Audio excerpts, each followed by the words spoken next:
Hey everybody, welcome to the next commercial breakdown.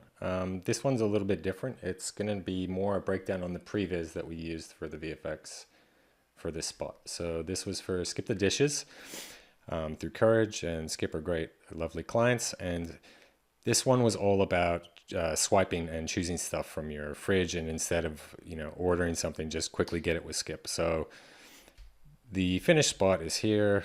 I'll just play it down just so you can see how it looks. So you can see the concept. She opens her fridge, it's empty. She swipes. This one, she swipes her cat food.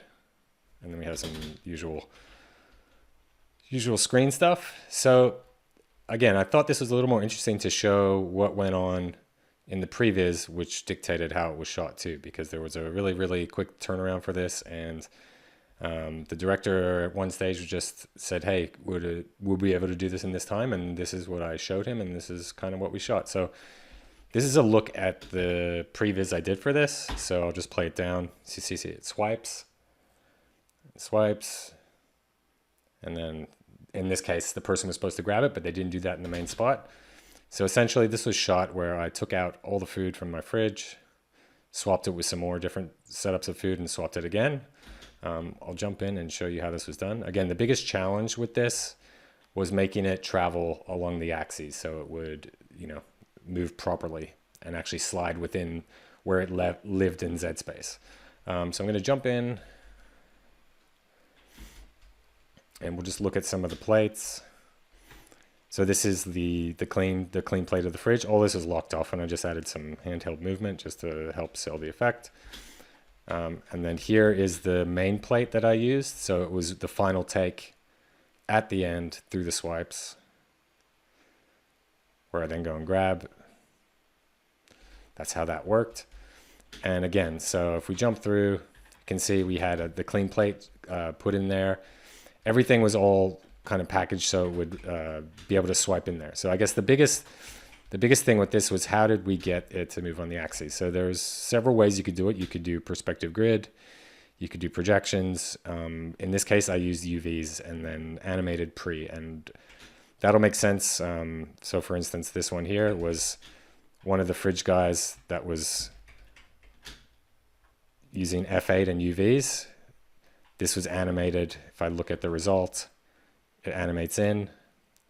And as a result, when you do that, it will transform and animate properly on its own axes once it comes in. So I guess, again, the quickest way to show that is, again, if I just scrub through here, you see, because we've set up that UV thing and made it pretty much flat, but then it's getting reprojected kind of on its own UVs, that's what allows it to travel with the perspective of the fridge or wherever it lives in the environment, that will actually make it actually look cool. So I'll quickly just show you how that was built. Again, in this case, if it was this inner part here, I'll just pull out surface, go F8, go to surface, and go to perspective. And it was literally a case of just finding the right spot, which I felt was right for where this lived. So it would be here, trying to get it as close to the lines as possible. Again, it was kind of just for previs, it was fine, but the same kind of concepts and rules applied for the finish spots. And then we go F4, you can see our result, which is it unstretched as best as it can be. Again, so all we had to do to make this work would be we duplicate it. So Control D, and then just gonna add a new input. And in this case, I'll just enable the alpha because these did swap between alphas. But right now there is no animation, but it will make sense in a second. Okay, and then obviously we need to apply the surface with the undistorted UVs, with the weird distortion of the UVs, to this guy. So again, all we do is go to media, and with that input, just go apply with that guy selected. And again, it's like getting double distorted. So we just go to UV, to vertices, reset all. And now you see that lives on that plane. So each of these animations was done. Again, if I go to this guy and jumped here and just set a key, and jump here and set a key, and it goes over here, obviously this would have been bleeding back into the clean plate.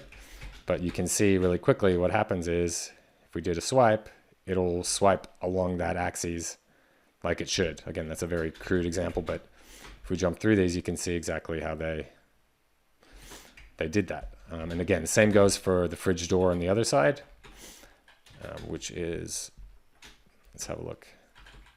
Yeah, these bottom ones down here were the fridge door. So you see the same rules applied. So if I go back to this guy and look at the UVs, I've just again isolated here, animated these out and in with motion blur, and then these get comped after the fact, as you can see.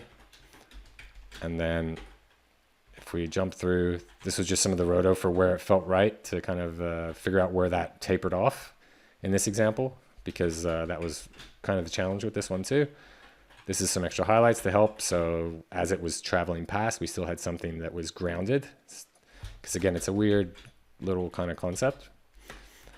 My roto is offline, but if I jump out, undo, and then play it again, you can see the finished product and how that was kind of built. So again, this is just a shorter little breakdown on the previs, because again, I think it's useful to see what steps go into it. But yeah, it was a cool little spot. We got to do this for a few different scenarios too.